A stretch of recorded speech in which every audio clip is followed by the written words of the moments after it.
गुरु प्यारी साध संगत जी, आप सभी को प्यार भरी राधा स्वामी जी। एक लड़की थी।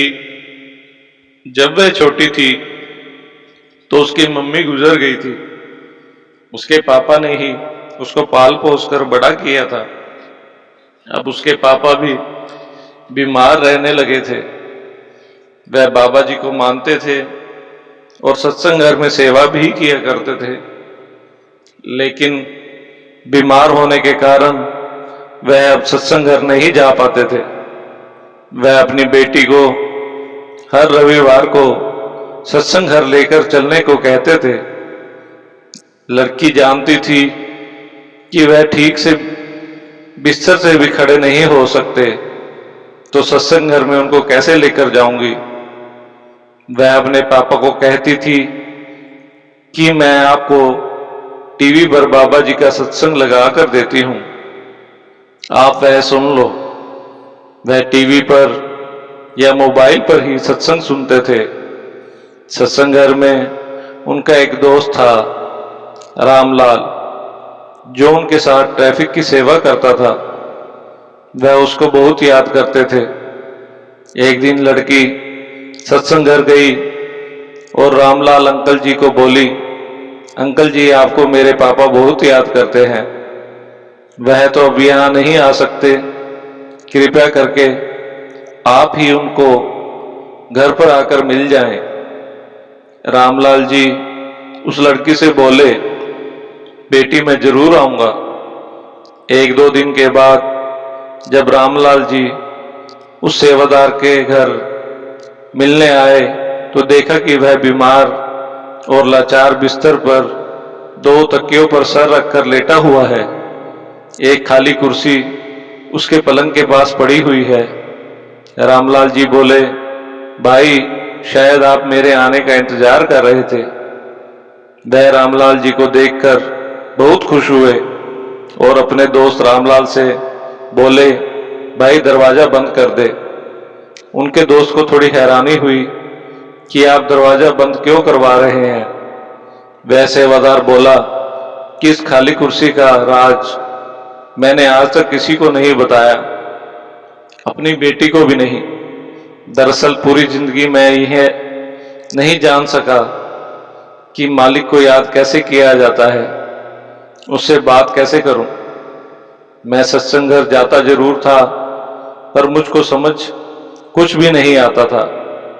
लगभग 2-3 साल पहले मेरा एक बचपन का दोस्त मुझे मिलने आया।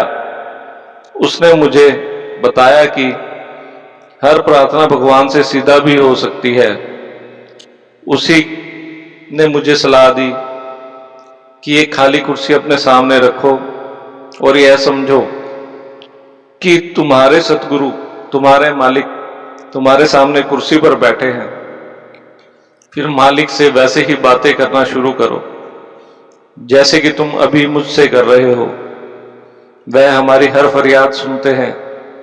जब मैंने ऐसा करके देखा तो मुझे बहुत अच्छा लगा। फिर तो मैं 2 घंटे रोज बाबा जी से बातें करने लगा। लेकिन मैं इस बात का भी खास ध्यान रखता हूं कि मेरी बेटी कभी मुझे ऐसे करता ना देख ले। अगर वह देख लेती तो उसे लगता कि शायद मैं पागल हो गया हूं। यह सुनकर रामलाल जी की आंखों में प्रेम प्यार के आंसू बहने लगे। रामलाल जी ने अपने सेवादार दोस्त को कहा कि आप तो घर में रहकर सबसे ऊंची भक्ति कर रहे हो। रामलाल जी ने अपने दोस्त को गले लगाया और बोले, अपनी सच्ची गुरु भक्ति में लगे रहो, बाबा जी तुम्हारे साथ हैं। रामलाल जी अपने घर लौट आए, लेकिन कुछ दिनों के बाद सेवादार की बेटी रामलाल जी से मिलने आई और उनको बताया कि अंकल जी, जिस दिन आप पापा से मिलकर आए थे वह बेहद खुश थे, लेकिन कल सुबह 3 बजे मेरे पापा ने अमृत वेले में कहा, बाबा जी मुझे लेने आ रहे हैं, मैं जा रहा हूं।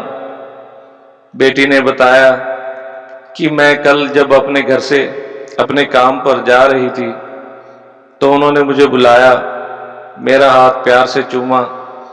उनके चेहरे पर शांति थी, उनकी आंखें आंसुओं से भरी हुई थी। मैंने पूछा, पापा क्या बात है? वह बोले, कुछ नहीं। मैंने पूछा, कुछ खाना है? वह बोले, बाबा जी का और तुम्हारा शुक्र। लेकिन जब मैं शाम को काम से वापस आई तो ऐसी मुद्रा में बिस्तर पर बैठे थे जैसे खाली कुर्सी पर उन्होंने किसी की गोद में सर झुका रखा हो, परंतु कुर्सी तो हमेशा की तरह खाली थी। वह लड़की बोली, अंकल जी, मेरे पापा ने खाली कुर्सी के आगे सर क्यों झुका रखा था? बेटी से पिता का यह हाल सुनकर रामलाल जी फूट फूट कर रोने लगे और मालिक के आगे फरियाद करने लगे, मालिक, मैं भी जब इस दुनिया से जाऊं आपकी गोद में ही जाऊं, मुझ पर भी ऐसी कृपा करना। उन्होंने लड़की को बताया कि वह कुर्सी खाली नहीं थी, कुर्सी पर तुम्हारे पिताजी ने अपने सतगुरु को बिठाया हुआ था। वह उनसे रोज 2-2 घंटे बातें करते थे और उनको अपने साथ हाजिर नाजिर समझते थे। अगर हम भी इस तरह अपने सतगुरु की गोद में बैठकर यहाँ से जाना चाहते हैं तो हर पल अपने बाबा जी को हर जगह अपने साथ महसूस करेंगे तो एक न एक दिन बाबा जी हमारे साथ भी बैठकर बात करेंगे। शुक्र मालिका, शुक्र दातिया, आपका बहुत बहुत शुक्रिया। एक छोटी सी गुरु नानक साहब के समय की साखी है। गुरु नानक साहब के समय संगत का नियम था कि वह सुबह सवेरे गुरु साहब की हाजिरी में भक्ति भाव के शब्द पढ़ती थी।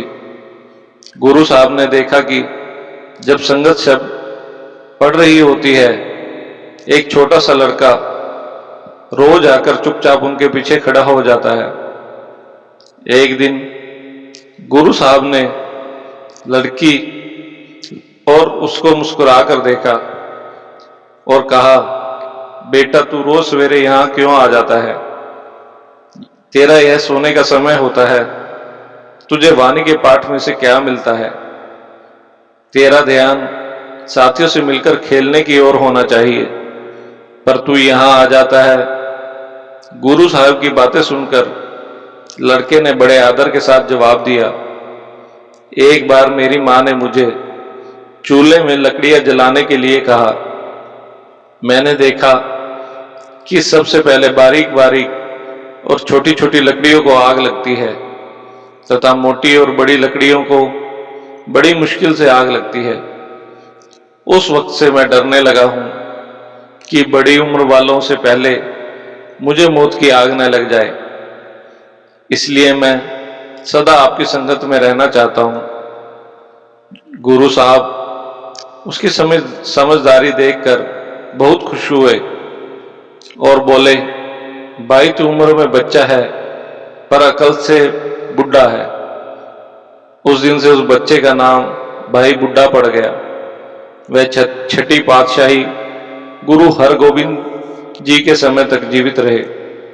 उनका गुरु घर में बहुत आदर था और गुरु अंगद साहिब, गुरु अमरदास, गुरु रामदास, गुरु अर्जुन देव, गुरु गोविंद और गुरु गद्दी का तिलक उन्होंने ही लगाया। उन्होंने इतने गुरुओं की सेवा की और बहुत बुजुर्ग होकर सेवा करते करते गुरु के चरणों में लीन हो गए। ऐसे सेवादारों का बहुत बहुत शुक्रिया। इसके साथ ही इजाजत चाहते हैं। मिलते हैं नई साखी के साथ। राधा स्वामी जी।